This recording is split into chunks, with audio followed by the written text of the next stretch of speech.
Taylor Swift is one of the most celebrated stars on the planet. But sadly, her paranoia and victim complex means also one of the most negative. Taylor Swift will only give 2 interviews ahead of the release of her album Reputation. The extraordinary circumstances around the release of her new album Reputation on Friday will see her called into question. Taylor's team has threatened reviewers with thousands of pounds in fines if they dare to break the embargo. 5 a.m. our time. I've refused to sign the ludicrous document. Meanwhile, the singer has banned all interviews where she doesn't have editorial control, and is giving her only pre-album release chat to a magazine published by herself. Beyonce has skipped press and interviews for the last 2 albums she has released. How very clairvoyant of her. Taylor's team have also pleaded with journalists not to mention the names of her many ex-boyfriends, which is why I've published them here in a one-handy guide.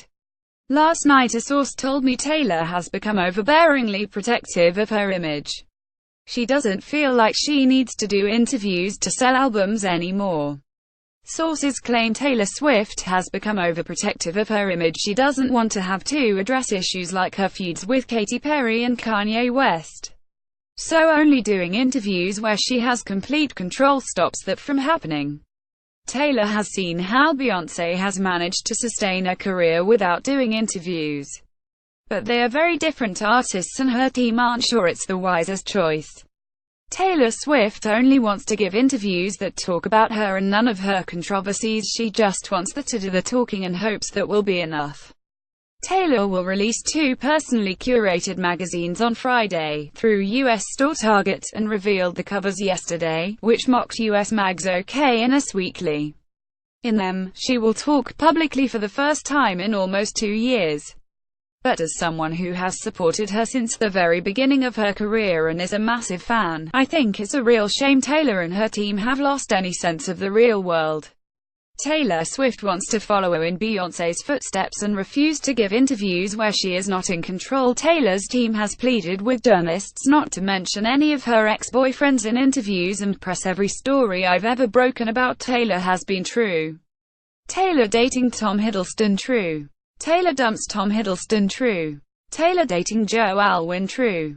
Taylor Swift has consistently released about her personal life but does not wish to discuss it in interviews. Taylor Swift performs on stage. Taylor Swift's upcoming album Reputation is her first since the Grammy Award winner 1989, and let's be honest, Taylor has actively encouraged interest in her personal life, with some pictures.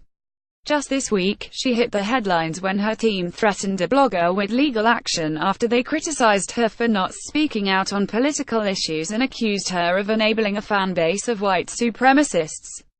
But, of course, Taylor won't be asked about that anywhere, either. This album better be really amazing. Taylor Swift faces off with a cyborg version of herself in her new video for Ready for It. Taylor and her controlling team pleaded with me not to mention former boyfriends. So with that in mind, Taylor Lautner August-November 2009, John Mayer November 2009, February 2010, Jake Gyllenhaal October-December 2010, Harry Styles November 2012, January 2013, Calvin Harris March 2015, June 2016, Tom Hiddleston June September 2016. Come back looking so damn fine, I've been waiting for this moment for a long time. Danni Minogue's back. After testing the water with her dance tune Holding On back in August, the Aussie star makes her official pop return on Friday with New Galaxy, ending a whole decade away from the charts. Danni Minogue said she is balancing her career, being a mother and home time. Danni Minogue is back with a new single titled Galaxy after a decade away from the charts, penned by hitmaker Sia. It's her first proper solo offering since she gave birth to son Ethan in 2010, although that's hard to believe in my exclusive promo snap where Danni looks like she hasn't aged a day. Of her return, Danni said, "Music is fun for me now. I've set it up so I can do fun things like tours and releasing, yet do it sporadically, because I don't want to be a slave to it. I need everything to revolve around me having a life, being a mother and home time. The is about feeling joy and happiness. Sending my version of the to Sia was nerve-wracking, but she really liked it. Holding On is a Edmund-inspired track penned by fellow Aussie Sia. I told in August how Danny I would be joining Take That on their tour of Oz, ending her hiatus which saw her swap singing for telly roles on The X Factor and Gary Barlow's Let It Shine. During her heyday she scored 19 top 40 hits in the UK, 9 of which went top 10, and last year boasted one of the biggest-selling vinyl singles of 2016 with 100 Degrees, her festive duet with sister Kylie. Welcome back. Rihanna, Donatella Versace and Amal Clooney will host the Met Gala in New York on May 7, 2018. Guests at next year's annual Fashion Bash will dress to the theme Heavenly Boss Fashion and the Catholic Imagination. Seal of disapproval for sing-off. Seal does not seem to be too gutted that he will not be returning as a coach on The Voice Australia. The singer, who did 3 series of the show, says TV competitions have had their day.